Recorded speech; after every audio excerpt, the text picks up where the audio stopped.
Okay, so magandang umaga uli. Magandang tanghali, magandang hapon, magandang gabi sa inyo pong lahat. It's me again, Angel Whisper 11, ang inyo pong lingkod na magbibigay po ng mensahe sa inyo mula po kay God, sa mga Ascended Masters, Divine, Holy Spirit, Angels, Archangels, Universe, Spirit Guides, Ancestors, Elementals, and syempre sa mga Animal Spirits. So, kung kanina, is ang video po natin or ang in-upload po natin na reading is about sa past person ninyo na talaga namang through palipad hangin is paparamdam sa inyo and to the point na talagang gustong makipagbalikan sa inyo but hindi po maganda yung way niya or pamamaraan niya. So ngayon po is alamin naman po natin kung ano ba ang dahilan ng for some of you here na meron pong black magic na po talaga sa katawan. Na kahit di po kayo magpagamot, parang hindi na aalis or maybe naiibsan, pero andun po yung pasumpong-sumong. Bakit hindi po kayo bitawan? Bakit? Ano ba talaga ang dahilan nito? No? So, alamin po natin kung ano pa po ba ang plano niya. No? Ano ba talaga ano ba rin talaga ang ibinigay sa iyong karamdaman. No? So, alamin po natin yan ngayon. Okay? So, sa mga baguhan po, ako po is a spiritual tarot reader. I'm a divine healer and also ritualist. So, ang niliritualan ko po dito, ako po yung tagabasag, tagawasak ng mga gayuma, ng kulam, sa pamamagitan po ng pagriritual. Especially po kung kayo po iniritualan ng mga mangkus, no? Is ito or may sumumpa po sa inyo, no? So yun po yung mga ginagawa ko na basagin, wasakin, lusawin po yung mga ganyan, no? Ganun din po sa mga gayuma na ginagayuma po ng mga third party, na mga kabit, ang mga inyong mga asa-asawa, and to the point na talagang kayo kasuklaman, na kulang na lang parang itapon kayo, isako kayo, charot. Yung mga tipo ganun. Okay, so yun po yung mga ating ginagawa. Okay, so sa mga makaka-resonate po at hindi po nakakapag-subscribe, please click the subscribe button, paki-like and share, and click the notification bell para po kayo ay updated po lagi sa ating reading. And sa mga gusto pong magpa-reading, online or walk-in, ganun din po sa gusto magpagamot, online or walk-in, andyan lang po sa description the box ang aking contact details. So, by appointment po tayo, no? Wala po tayong ura-urada or on the spot. Okay, especially po sa mga online. Kasi po sa online po is may line up po ako, may mga nakalista na po ako niyan, may mga schedules na po ako. So, if you are willing to wait within the week, is mapagbibigyan ko naman po kayo. And again, ang gamutan ko po or ang reading is Monday to Thursday only. So, Friday, Saturday, Sunday, wala po tayong mission. Okay? So, ano pa ba? Sa mga gusto pong mag-avail ng mga miracle oil, which is sa panggamot at pangontra po, sa mga kulam, barang, lason, usog, gayuma. So, chat lang po kayo, leave a message, then I'll make sure naman po na mababasa ko yan within the day. Okay? And for those mga subscribers po na gusto po magpa-reading, especially po kung kayo po ay nasa ibang bansa, please make sure po na kung magpapa-appointment po kayo, let me know kung kailan po yung mga day off ninyo, rest day ninyo. Mas maganda po na doon, kaysa po naghahabol po tayo ng oras. Kasi po iba po talaga yung oras. Nagkakaroon po kasi ng problema po pagdating sa oras eh. Iba po yung oras natin sa Pilipinas, iba po oras sa UAE, Canada, US, iba po eh, no? So, para po makapag-adjust tayo, no? So, mas maganda po kung day off po ninyo para po hindi kayo nag-rush sa oras, no? Hindi po tayo napupuyat din pare-pareho. Okay? So, yan po yun lang naman po mga reminders ko sa mga gusto pong magpa-reading online na mga taga-ibang bansa po. Kasi po, nagkakaroon po kami ng conflict when it comes to time. So, make sure po na mag-meet po yung ano natin, yung oras. Okay? So, let's start.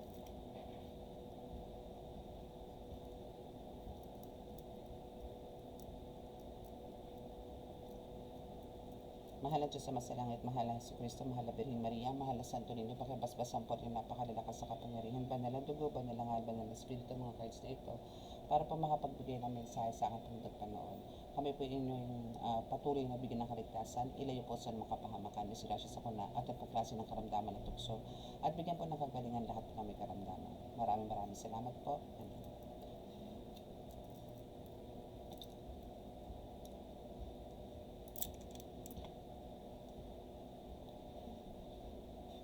Okay. So now is, alamin po natin ngayon kung, wait, ito muna. So, tatabi muna natin yung iba. Ano ba ang meron, no? So, kukuha muna ako ng tig-isang cards, no? Dito muna ako kukuha. Alamin ko po muna. So, kukuha tayo dito ng 5 cards. Mamaya natin i-open.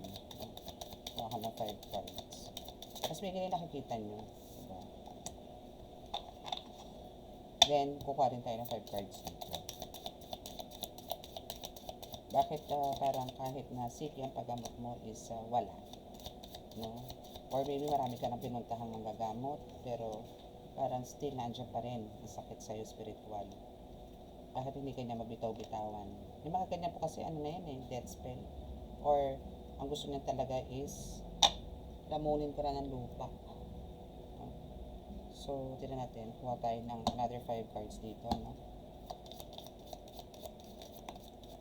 1, 2, 3, 4, and 5. Kunin natin ito kasi nakasabi. Okay, so buksan na natin itong iba, no? Pero sige, taob muna natin para may thrill. May thrill. Okay, so ito yung bonus card. Okay, so sa nakikita ko naman dito, no, is sa first card natin is, etong sa deck na ito, is pinapakita naman dito na you keep on praying for this matter, no, na talagang dahil sa spiritual attack mo na yan, talagang marubduban or talagang naging malalim din naman ng panalangin mo. Kasi you have this religious devotion, so andito talaga yung nananalangin ka, na talaga magkaroon ng kagalingan dahil sobrang hirap na hirap ka na dyan sa karamdaman mo na yan. Which is, hindi naman po yan pa-physical, hindi yan physical, and hindi rin yan pang-doktor. Okay? So, let's see kung ano pa, no? Pero hindi lang naman dito nagtatapos ang cards natin. Kumuha lang po tayo ng pang-highlights, no? So, first card is, finances. So, medyo, malamang kaya ka binibira nitong taong to, nitong person na to, kung bakit ka binigyan ng karamdaman, is because of the pera. Wala ng pera to. No, wala na tong kaperahan, wala nang pambili, wala nang pantustos or whatsoever. Basta it's about the finances kasi this is in reverse. No, so ito ang pinagtalunan nito, pinag-ugatan nito is pera. Pera, no? So malamang to is nangangailangan to ng pera from you, no? Let's see, tingnan natin kung ano, no? Ano ba yan? Nawawala ang signal. Ayaw atang ibigay ang message sa iyo. Okay. So yun. So let's see kung ano yung isa. Knighthood. So this is parang from the start or siguro first day ng atake mo, syempre andito yung clueless ka kung sino yung gumagawa sa'yo. So ito is pinapaalam lang sa'yo na talagang ito is kompleto to sa battle gear, no? Parang ito is sinasabi pa lang dito sa card na to that etong person na gumagambala sa'yo is unbeatable, indestructible. Okay? So, ito is may kalakasan, no? Kasi the shield is here, the sword is here, complete battle gear. And ayaw din niyang malaman kung sino siya. Kasi this is talagang super cover siya. And talagang kung magdirigma, palaban, eto siya. Yan siya, yan yung gumagawa sa'yo. Na hindi to basta-basta mapapatumba. Hindi. Malakas to.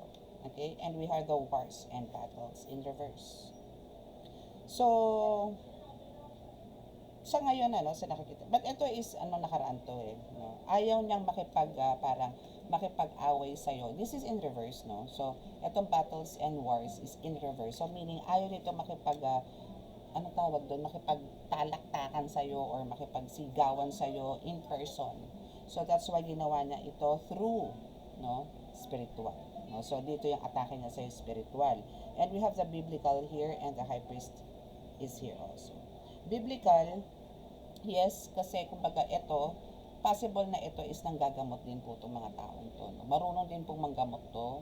Kilala po nito ang Diyos. Kilala po nito ang the Creator, our Almighty God. Kilala rin po nito. Yes, kasi andito si the high priest, no, or the priestess, no. So meaning, ito po talagang may mataas na kakayanan. No? Mataas na kakayanan po to, and ito po isa sasakluban, no, ng kapangyarihan mula sa kadiliman, no? Mula sa kadiliman po yung nakikita ko dito, kasi she or he is wearing a black na damit, no? So not the white one. So ito is talagang palaban po ito sa buhay, no? That's why andito yung talagang through spiritual niya ginawa, no? Though ito is nakakapanggamot, but nakakamatay din, okay, or nakakapagparusa din siya. And now is andito ngayon si injustice. So talagang kalbaryo ang buhay mo ngayon, na talagang to the point, no, na ikaw is hirap na hirap, no? Hirap na hirap ngayon. As in talagang parang for some of you is masasabi nating dilubyo talaga, no, ang nangyari. But wait for this, no, kasi there's a justice, no, kumbaga andito yung there's a revenge, pero hindi ikaw ang magbibigay, or hindi ikaw ang magbabalik nito, kundi ang Panginoon. Tandaan mo yan, kasi you are the religious person na nandito ngayon, ano, na ginagambala nang sabihin na natin may highest rank din siya sa mundo ng spiritual. Okay? So, now, yes, oo, nandun nakikipagtunggal dito sa mga manggagamot na pinuntahan mo, nakikipagbakbakan dito. But, parang ang nangyayari ngayon is matira ang matibay. Matira ang matibay. So, ito yung may mga, kung meron po kayo napapansin na mga manggagamot po na bakit kayo nire-reject, meron po kayong mga atake spiritual, pero sasabihin sa inyo, wala naman kayong karga. No? Kung may nararamdaman po kayo, pan-doktor po yan. It's because of itong mga doktor na rin, ito din mga healers na ito. For some, isa dito yung nagtatago nga po yung mga mangko, no? Or for some naman po is talagang parang for ingat na rin po, no? Nag-iingat. Meron po mga ganun eh. Meron din po nagsasabi na, ay, lamig lang yan, hindi kulam yan. Ay, may pilay ka lang, pahilot ka lang. Yung mga tipong ganun. Meron naman po nagsasabi na, kulam yan, pumunta ka sa ganito, maghanap ka ng ibang ganito, kasi ganito, ganyan. Mga, kumbaga lalo na kung delikado po talaga. So, ang kailangan po nitong taong to is, lalo na po kung halimbawa, ang ginagawa sa inyong kulam is talagang physically talagang parang tortured kayo. No? Halimbawa, meron na pong balian ng buto, meron na pong talagang internal na po ang tinitira sa inyo, may mga bukol-bukol na kayo, meron na mga butas ang bituka, mga ganyan, tipong mga pang MRI na, CT scan, mga ganyan, colonoscopy, may mga ganyan. So, yung mga ganyan po, ano na po yan eh, there's a death spell na po yan, no? Death spell na po ang pumapasok dyan. Hindi na po yan basta-basta. And yan po mga ganyan is may mga ritual na po yan. Pansinin nyo po kung anong oras po kayo inaatake. Meaning, yan po is nagdasalan na po na every ganto, 10 a.m., 10 p.m., 6 a.m., 4 a.m. is dyan po ang atake. Especially po pagka oras ng pagtulog ninyo, na imbis na natutulog kayo, dyan po kayo iinda ng sakit. No? And for some talaga hindi na po makapasok sa work or sa trabaho or sa eskwelahan because of this disturbance, no? Because of this spell work na meron po kayo. So now is talagang eto is hindi kalulubayan ito. Alam mo, imbis na pag-aalaga ang gagawin, pero may perwisyo po talaga. Talagang piperwisyo kayo nito every day. Every single day talaga piperwisyo yung kayo nito. And talagang dito is talagang super pang-aabuso na po ang ginagawa sa inyo nito. No? Though, andito rin po yung talagang, ito po kasing taong to is pumasok po to sa, hindi naman po abusive relationship ang pinasok, kundi siya po mismo ang nang-aabuso sa person niya or sa karelasyon niya, no? And etong taong to is thinking na ikaw is talagang easy target, no? Na madali kang patayin, madali kang pasukin, madali kang tamaan ng mga spiritual na atake. Alam niya yan. No? And now, is andito din yung discrimination, which is talagang andito yung pinag-uusapan ka, or maybe andito yung talagang sirang-sira ka. Maybe meron ka malaking kasalanan dito sa taong to, no, na hindi ka aware. No? Or maybe meron din siyang parang pagkakamali or maybe misunderstanding sa inyo, kayong dalawa. That's why andito yung, eto is inatake ka secretly. Pero for now, I know for sure na alam nyo to, no? Alam nyo to na matinding atake na to. Hindi po to basta atake, hindi to basta spiritual attack, hindi po to basta kulang. May kasama po tong, ito is a death spell, no? Kumbaga, meron po to is, iba sa inyo dito is nagkakaroon po ng mga putok-putok, ano yung tawag doon? Mga paltos-paltos sa balat, mga tipong ganon. mga rashes na talagang malagtutubig na may nana, may mga ganyan. And yung iba naman po is nagkakaroon ng mga cyst, no? Or maybe may mga, yun nga, sinasabi ko kanina, may parang may mga punit sa mga bito-bituka, pumupupo ng dugo, or hindi makapupo, no? May mga ganyan po na nagiging cause ng bleeding. So, ito po is para sa inyo po. Okay? So, hopefully po ito is magising po kayo and keep on praying po, no? Prayers is still the best medicine po, no? And make sure po na pagka tayo po nananalangin, galing po sa puso, hindi po galing sa bunganga. And hindi po, iwasan nyo na po kung meron po mga palamura dito, tigilan nyo po yan. Kasi bali wala po yung pagdarasal ninyo, pagrorosaryo ninyo, kung sige naman po ang mura ninyo, sige naman po lait nyo sa tao, sige naman po ang sigaw ninyo sa mga kasamahan nyo sa bahay. Tigilan nyo po yan. Kasi wala pong mangyayari. Niloloko nyo lang po ang sarili ninyo. Okay? So, let's see kung ano pa ang pwedeng ihatid na mensahe aside dito sa mga to. So, siguro kailangan nating gamitan ng ito. Let's see. Gagamit tayo nito. Kasi ito is more on mga kulam, barang, mga ganito. Mga saints, no? So, kukuha po tayo ng message dito.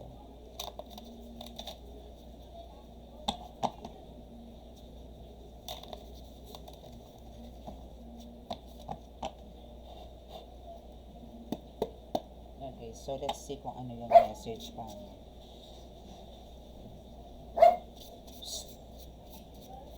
Ayan natin kung ano ang first message dito sa oracle card ko na to. Ito masyado marami. Kuha tayo ng highlights muna. Kasi dito religious person ka naman eh. Just make sure po na yung pagdarasal po natin is galing po sa puso, no? And alamin po natin, syempre po alam naman po natin yung mga hindi dapat at dapat natin gawin. Once na tayo po lagi na po nagdarasal at nandito pinananalangan tayo sa Panginoon, no? And make sure po na humihingi po kayo lagi ng kapatawaran sa araw-araw. Okay? Okay, so what else? Okay, so let's see kung ano yung first card mo dito. May insekto sa katawan mo. Yun lang.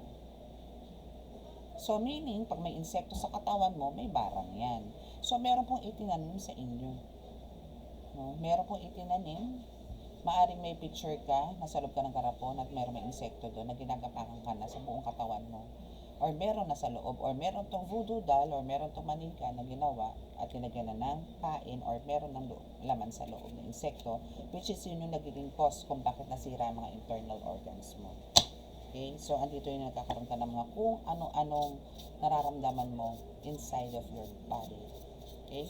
So, what else? So, yan yung ano mo ha, pinaka-worst no, na nangyayari sa buhay mo ngayon. Okay, so what else? Doctor, see? Ngayon po, ito po, sinasabi na po ito ng card, ano, for some of you na nakaka-experience po ng ganito, na nanggaling na nga po kayo sa mga healers, no? Nanggaling na po kayo sa healer, no? And now, still, meron pa kayong mga pain sa katawan ninyo. Pag sinabi po ng healer na kailangan nila po magpa-check up na po kayo. Meaning, meron na po yung, may kagalingan na po kayo, nabaklas na po yan, napagaling na po kayo ng healer. So, kung meron man po kayong nararamdaman pa ngayon, kailangan nyo na po magpa-doktor para po pasilip kung ano na po yung mga nasa katawan ninyo. Okay? Huwag po matigas ang ulo. Okay? Kailangan mo yan para maabot mo ulit ang mga pangarap mo. No? Kasi for sure, lahat naman po tayo, no, there's a, kung meron man po kayo nagkaroon man kayo ng spell, nagkaroon man kayo ng kulam, still, no, dahil nga po doon sa pagiging very religious mo and nagkaroon ka ng connection kay God. So, andito talaga yung nararamdaman mo ngayon is hindi na po pang manggagamot, pang doktor na po yan. Okay? Pang doktor na po yan. So, kailangan mo lang po dito is, parang alam niyo po ang makikleanse na ng po sa inyo. Kung meron man po tira-tira, no, na spell work din sa katawan ninyo, through prayers po, makikleanse po yan. Yun lang po, huwag po kayong mainip at huwag niyo pong tanongin ng Panginoon ba't niyo po dinadanas yan. Okay? Kagalingan po ang hilingin niyo, hindi po reklamo. Okay? Huwag po kayong magreklamo. Kasi lahat po yan, God's plan po yan. Okay, so what else? You have two cards. So, aani ka na sa katutang na blessing, di ba? So, alam nyo yon, yes, nagkaroon kayo talaga ng matinding pagsubok, nagkaroon kayo ng matinding sufferings dahil dito. Halos mamatay-matay na kayo dito sa sakit na binigay sa inyo na makukulam na to. But, after that, na because of, again, dito po sa pagdarasal ninyo, and andito na po yung nakapagpa-check up na kayo, and unti-unti po is meron na pong progress sa treatment ninyo. Babalik po sa inyo lahat ang nawala sa inyo. Nawalan kayo ng trabaho, nawalan kayo ng kita, syempre walang sahod. Babalik po yan triple or million times. Okay? Darating po yan. And, see, magkakaroon ka pa ng promotion. This is the rewards, no? Kailangan nyo lang po talagang seryosohin, dibdibin, pakamahalin, panindigan yung pagdarasal ninyo at ang pagdapit nyo po sa Panginoon. Hindi po yung porke na andyan po, nagkakaroon lang po kayo ng matinding pagsubok, doon po kayo lumapit. After that healing, no, dire-diretso nyo po yan. Kasi maganda pong bukas na parating sa inyo, okay?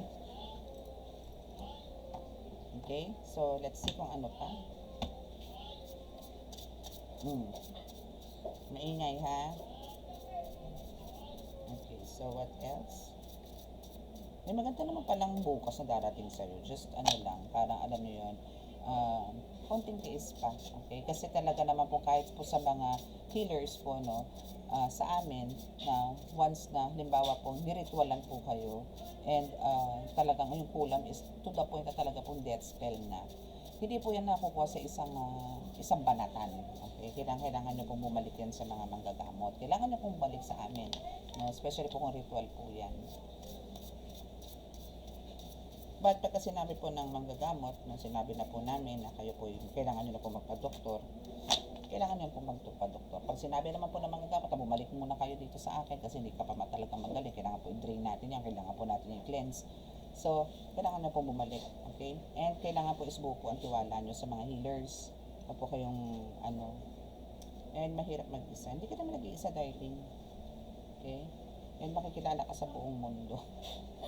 And maybe, ito is makikilala ka sa buong mundo, maybe because of, maybe meron ka mga social media platforms like TikTok, no? So, TikTok, FB, Reels, no? So, possible ng ganito, YouTube, no? So, possible na ganun. So, makikilala ka through that, maybe because of your testimonies, no, na isi-share mo sa iba. Okay? So, make sure na, yan kasi nga nangyari sa'yo is a big, parang trials na nangyari sa'yo. Or talagang matinding dagok, no? Or calling. Possible na gano'n. Okay? So, let's see kung ano pa. Oops. Okay. Oh, so ginayuma ang jowa mo. May parusa. So, ang gumawa sa'yo is matangkad, nabilugan ng katawan, nasaki, mukhang pera. Okay, so there's sinasabi na siya ang iyong sandalan, and this is God, no?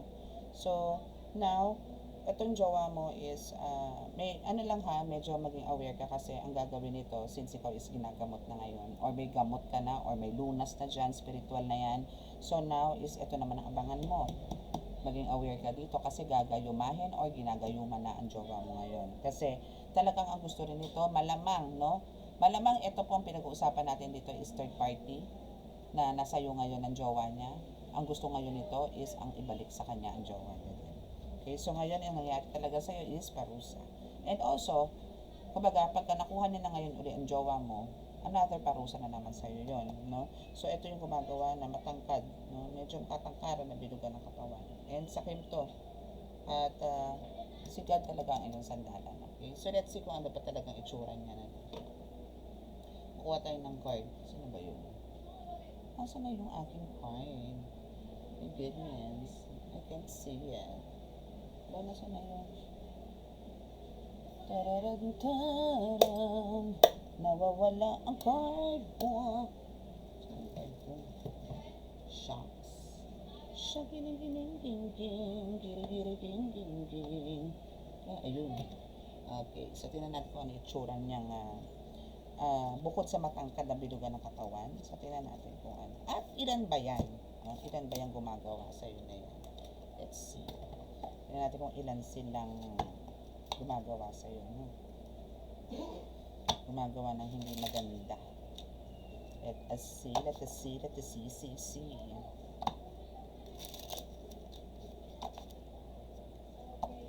Sino ba yan? At ano ba ang itsura niya? Tingnan natin. Napag kami babae, may lalaki. Tingnan natin. Okay. First card. Ano itsura nito? Holy Spirit is... Tao ba to? Oh, practitioner talaga siya. Maangko talaga siya. No? Yan talagang ano siya, black magic. Yun talaga ang forte niya. Black magic talaga. Okay? Positive. No? Talaga may gumagawa sa'yo. And may tattoo din to. So, may mga tattoo din to sa likod, sa braso, sa balakang, kung ano man, pero may tattoo to. No? Kahit anong parte ng katawan, basta may tattoo to. Okay? And what else? Meron pa ba? So, this is a girl, ha? This is a girl na meron din siyang brown eyes. Okay? This is a girl na medyo may kaputian. And may lalaki din. No? So, may lalaki din. So, ano ba itsura pa ng lalaki na yan? Na gumagambala dito.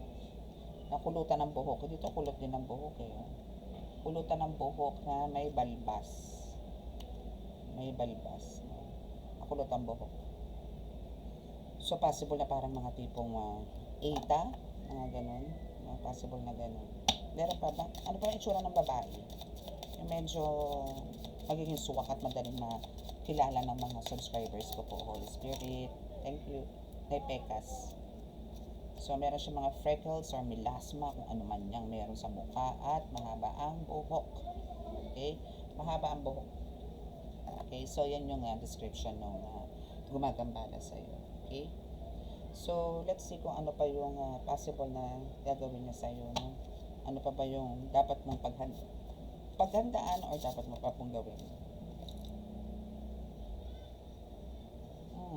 Merong kapatid sa labas. And Mother Mary is here. No, to the rescue ka dito. So, ugaliin mo ang mag-rosaryo. And, mag-rosaryo ka lagi. No? Kasi, yan yung magpapagaling sa'yo. Okay? And, wala ka sa konsentrasyon. Especially, siguro pag may attacks ka. And, better to visit the dagat. Yes, alam mo sa totoo lang, ang dagat is best for healing and cleansing na rin po yan. No? So, better na mag-visit po kayo sa dagat, maglublob po kayo sa dagat. Okay?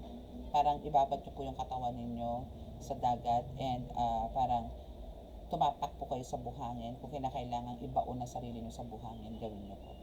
At least yung half of your body. I mean, yung labas lang yung ulo. Yung ganun. Yan po yung the best na pwede nyong maging gamot or makakagamot po sa inyo sa mga spiritual na ginagawa sa inyo nito. Anything else, Holy Spirit? Parang wala na. Meron pa silang dapat malaman.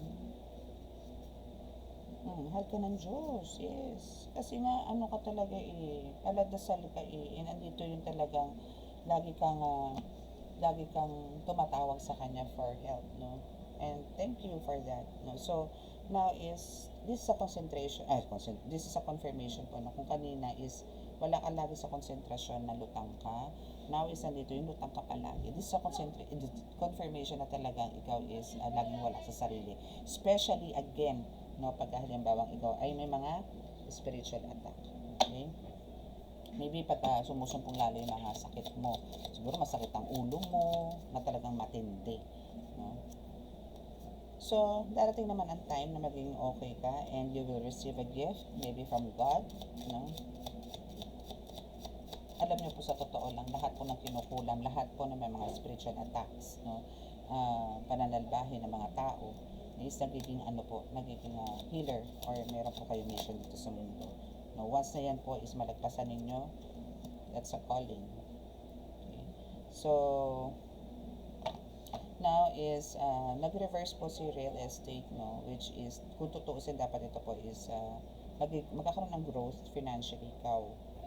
So, but this is in reverse. So, parang dito is parang back to zero ka, malamang, no, naging back to zero ka. But, everything will went well, no, pagka ito po is nalagpasan na, no, I mean, pagka nalagpasan nyo na po talaga. So now is parang babalik-balikan nyo na lang po yan yung mga nangyari sa inyo, kung paano kayo laban or paano nyo pinaglabanan yung mga nangyari sa inyo sa araw-araw. So yan na po yun. And now, we have the gain. So after those battles is, andito na po yung magka-harvest na po kayo ng mga yung mga nawala sa inyo na akala nyo hanggang doon na lang. No. May plans po si God. So, naandyan po yun talagang bibigyan at bibigyan kayo ng rewards ni God sa mga ginawa nyong pagtawag sa Kanya, pananalangin sa Kanya ng tuloy-tuloy po. Huwag po kayo makakalimot. Dahil kayo po bibigyan ng kagalingan. Bibigyan po kayo ng kagalingan ng Panginoon. Ang kailangan nyo na pong gawin dito is dire-diretso nyo po yung panalangin sa Kanya. Huwag po kayo makakalimot. And always ask forgiveness sa lahat po. No, sa lahat-lahat. And again, please, kung meron po kayong mga gawain or mga salita na matatala sa pananalita, i-lessen nyo po yan, i-minimize nyo po yan. Or better, kung kaya naman pong, wag na pong sambitin or sabihin, like pagmumura po, pandalait, pangungutya, mga ganyan. No? Alisin na po natin yun kasi hindi po siya nakakatulong. The more po na parang, alam niyo po, you are inviting those demonic entities pagka nagsasalita po na kayo ng mga hindi magaganda sa kapwa. No? So, calm down, no? And kailangan po talaga dito is full of patience po kayo para hindi po kayo talaga atakihin or lapitan ng mga demonic entities na po. Okay? So, that's our reading for today. And sa mga gusto pong magpa-confirm ng reading na ito, please, andyan na po sa description box ang aking contact details sa mga gusto pong magpa-reading, online man yan or walk-in. And sa mga hindi po nakaka-subscribe at naka-resonate naman po kayo or parang sa inyo po itong mga reading. Again, this is a timeless reading po. No? So, please click the subscribe button, paki-like and share din po, and click the notification bell para po updated kayo lagi sa ating video. Okay? So, thank you so much for your time, for listening, and watching my video for today. So, close your eyes po para po sa ating healing.